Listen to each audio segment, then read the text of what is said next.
રાધે રાધે, જય સિયારામ. આપણે શ્રી શ્રી ગયા પ્રસાદ પંડિતજીનું ચરિત્ર ચાલે છે. તો ગયા પ્રસાદ પંડિતજીનું ચરિત્ર લેતા પહેલા કાલે અમારા બાબાએ જે સત્સંગ કર્યો એની એક બે ઘટના વિસ્તારથી સંભળાવવું. વાહ. એટલે ખ્યાલ આવે તમને. પેલી ઘટના તો હું તમને ઈ સંભળાવીશ કે અમારા બાબાનો સત્સંગ કાલે 5 મિનિટ બાકી હતો એમ. હા. ખાલી 5 મિનિટ, અને 5 ભાઈઓ અને 10 બહેનો આવ્યા સત્સંગની અંદર. હા. એટલે આગળ ક્યાંય જગા હતી નહીં. કેવલ હું હંમેશા પાછળ જ બેહું, મને ગમે પાછળ બેહવું એમ. પાછળ એટલે હું બેસતો હોય કે બધી વ્યવસ્થા સાચવતો જાઉં અને બે કામ કરતો જાઉં, એટલે હું પાછળ બેહું. તો હું પાછળ બેઠો તો 10 જણા આવ્યા એટલે મેં હાથથી ઈશારો કર્યો કે અહીંયા જ બેસી જાવ, હવે આગળ ક્યાંય જગ્યા નથી. હા. તો મારી બાજુમાં એક જગ્યા હતી. હા.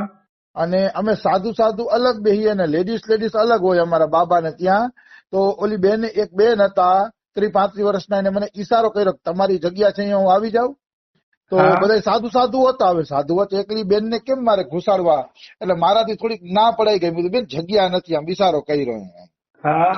જગ્યા નથી, અહીંયા જ બેસી જાવ. બેસી ગયા, પણ પાછળથી મને બહુ દુઃખ થયું કે એને બાબાના દર્શન કરવાની લાલચ કેવડી છે, એને આ પુરુષોની વચ્ચે આવવાની ઈચ્છા થઈ ગઈ. એટલે મને અફસોસ થયો. અરે આ બેનની બાબાની દર્શનની લાલસા છે અને મેં એને ના પાડી દીધી.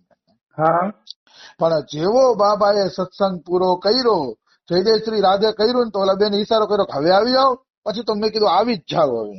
વાહ. એટલે એ તો ધડ કરતા આવીને સાધુઓની વચ્ચે બેસી ગયા.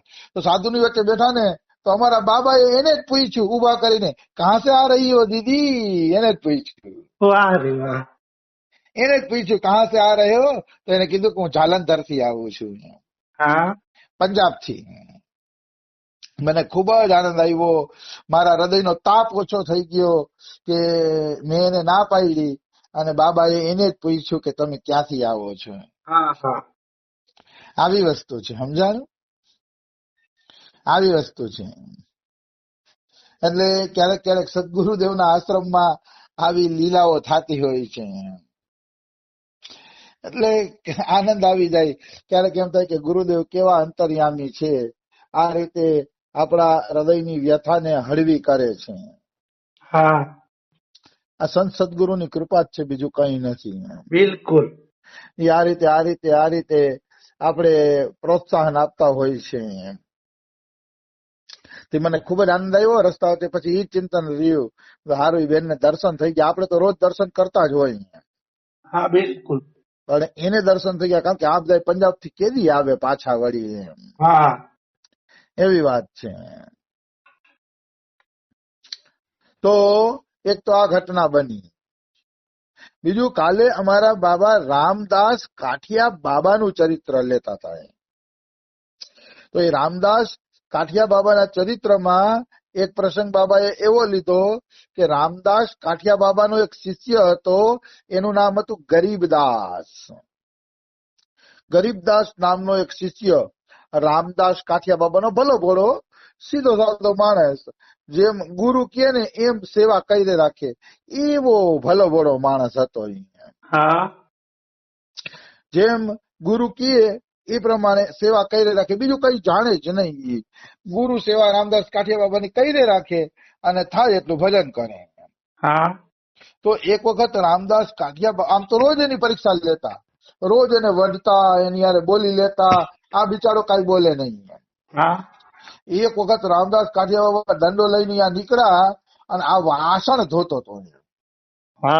તો વાસણ એને બરોબર સ્વચ્છ રીતે ધોયાતા, સરસ રીતે વાસણ ધોયાતા. તો રામદાસ કાઠિયા બાબા ભૂલ કાઢવા માંડ્યા, કેમ હરખા વાસણ ધોતો નથી?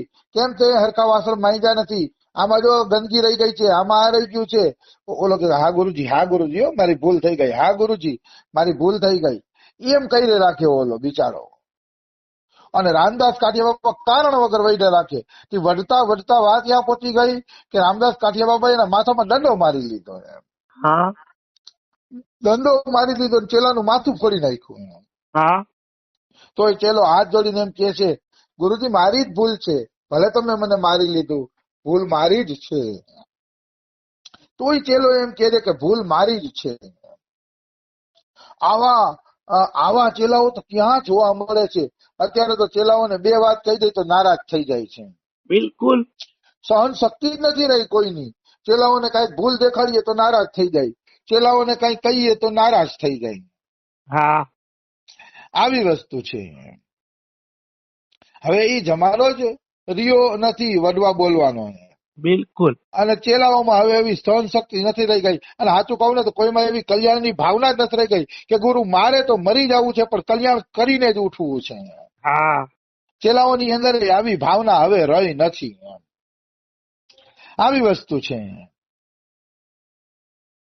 તો મારો કહેવાનો ભાવ શું છે, આ બધું સંસારમાં પરિવર્તન થતું જાય છે. હા ચેલાનું ને એનું, પેલા ગુરુ એવા સમર્થ હતા અને ચેલા એવા સહનશીલ હતા. હવે આ બધું બગડતું જાય છે. હવે તો લોભી ગુરુ ને લાલચી ચેલા દોનો નરક મેં ઠેલમ ઠેલા. હા એ જમાનો વયો ગયો જે હતો એ હજી છે. નથી એવું નહીં કે હાથા સંતો તો રહેશે, ચેલા પાસે જૂજ રહેશે, બધાને એ દેખાશે નહીં. હા તો રામદાસ કાઠિયા બાબા એને લાકડી મારી લીધી, માથું ફોડી નાખ્યું. તો એ ગરીબદાસ એમ જ કહે છે, મારો જ વાંક છે ગુરુજી, મારો જ વાંક છે એમ બોલે છે. હા પછી રામદાસ કાઠિયા બાબાને દયા આવી ગઈ કે અરે આજે મેં આની થોડીક વધુ પડતી પરીક્ષા લઈ લીધી. આ તો મારે આટલી બધી પરીક્ષા ન લેવાય, આ તો વધુ પરીક્ષા થઈ ગઈ, દંડો મારી લીધો એ કે. પછી રામદાસ કાઠિયા બાબાને એટલો અફસોસ થયો કે 3 દિવસ સુધી જમ્યા નહીં રામદાસ કાઠિયા બાબા. 3 દિવસ. અને 3 દિવસમાં એનું એક જ ચિંતન હતું કે મારા ચેલાને શું આપી દઉં, મારા ચેલાને શું આપી દઉં, મારે આને આપવું છે, હું આને શું આપી દઉં. એ પોતે એમ કે બેતાબ હતા આપવા માટે કે હું શું આને આપી દઉં. પછી એને નક્કી કર્યું કે આને મારે ગોલોકધામ આપી દેવું છે. વાહ. નક્કી કરી લીધું કે હવે આને ગોલોક જ આપવું છે. અને રામદાસ કાઠિયા બાબાએ પછી માયા ફેલાવી. એ માયાના કારણે 3-4 દી પછી ગરીબદાસને હરપ કર્યો. હા હરપ કર્યો ને એટલે રામદાસ કાઠિયા બાબાના આશીર્વાદ ભેગા હતા, એને બળતરા જ ન થઈ. રામદાસ કાઠિયા બાબા પૂછે છે, બેટા તને શું થયું છે, કેમ તારું મોઢું ઉતરી ગયું છે? તો કે ગુરુ એક કીડો કરડી ગયો છે. તો કે હાલ દવાખાને જવું છે? તો કે મને કઈ તકલીફ જ નથી ગુરુજી, તકલીફ હોય દવાખાને જાવ ને. એમ વાતું કરતા કરતા ગોલોકમાં વયો ગયો ચેલો. વાહ. વાતું કરતા કરતા ગોલોક ધામ મોકલી દીધો એ ચેલાને, હા ગરીબદાસને. તો આવી વાત છે. એક વાર જો કોઈ ગુરુની કસોટીમાંથી પાર નીકળી જાય ને એટલે ગોલોકનું રિઝલ્ટ તો એના હાથમાં હશે. ગુરુની કસોટીમાંથી એકવાર પાર નીકળી જવો જોઈએ જીવ. અને રામદાસ કાઠિયા બાબા તો નિંબાર્ક સંપ્રદાયના મોટા મહાપુરુષ છે. અને વૃંદાવનમાં જયારે વાસ કરતા ને રામદાસ કાઠિયા બાબા, ત્યારે ચારેય સંપ્રદાયના માલિક ઈ હતા, ચારેય સંપ્રદાયના આચાર્ય ઈ હતા રામદાસ કાઠિયા બાબા. હા એવડું એનું મોટું નામ હતું રામદાસ કાઠિયા બાબાનું. ચારેય આશ્રમના મહંત હતા પોતે. વૃંદાવનમાં મતલબ બધું વૃંદાવનમાં હેડલિંગ એને કરવાનું. કુંભ મેળો થાય ને તો કોને પંડાલ આપવો ને કોને ન આપવો એ આ નક્કી કરે છે. ચારેય સંપ્રદાયના મહંત હોય ને ઈ